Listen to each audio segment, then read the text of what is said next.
Buenas tardes, a continuación presentaremos la tipología victimal de Benjamin Mendelssohn. Benjamin Mendelssohn nació el 23 de abril de 1900 y falleció el 25 de enero de 1998. Un criminólogo rumano, fue considerado junto con Hans Bohm como los padres del estudio de la victimología en el derecho penal, y su interés inicial en la víctima se originó en su intención de señalar a la Corte la contribución de la víctima del acto delictivo, y es el único que llega a relacionar la pena con la actitud victimal. Mendelssohn fue el primero en tratar científicamente con la personalidad de la víctima y fue quien introdujo el término victimología y lo presentó como una nueva disciplina.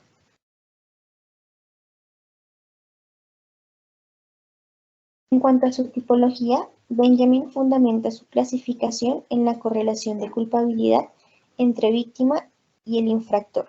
Sostiene que hay una relación inversa entre la culpabilidad del agresor y la del ofendido.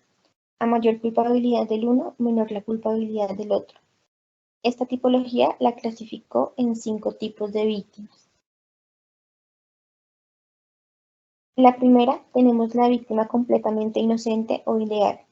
Es la que no ha hecho nada para desencadenar la situación criminal en la que la persona resultó lesionada o afectada. Es aquella víctima que no provoca la agresión ni se le considera responsable de la misma. En segundo lugar, tenemos la víctima de culpabilidad menor o víctima por ignorancia. En este caso, se presenta una circunstancia no voluntaria al delito.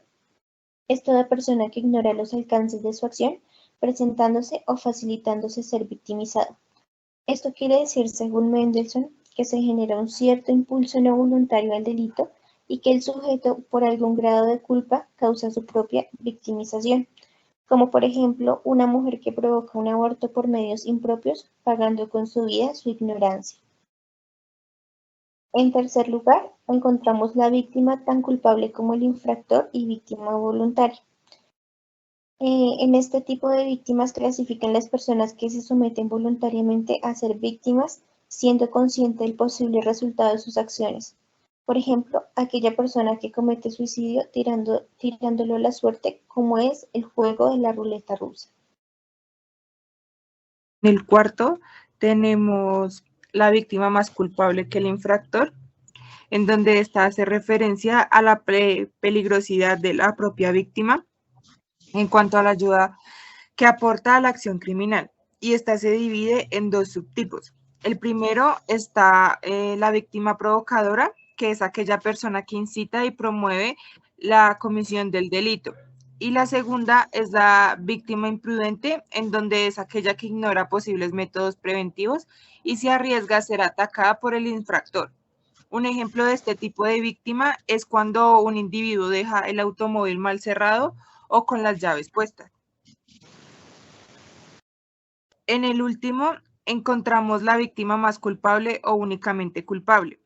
En esta categoría se dan 3 subtipos. La primera es víctima infractora o agresora, que es aquella persona que cometiendo una infracción cae como víctima. La segunda víctima es la simuladora, que es la persona que se basa en la mentira o simulación como estrategia para convencer al juez. Y por último tenemos a la víctima imaginaria. En esta víctima se trata generalmente de individuos con serias psicopatías de carácter y de conducta, donde su objetivo es señalar a un autor imaginario ante la justicia penal. Un ejemplo de este tipo de víctima son las personas que sufren, que son paranoicas, son mitómanas o personas sensibles, entre otras.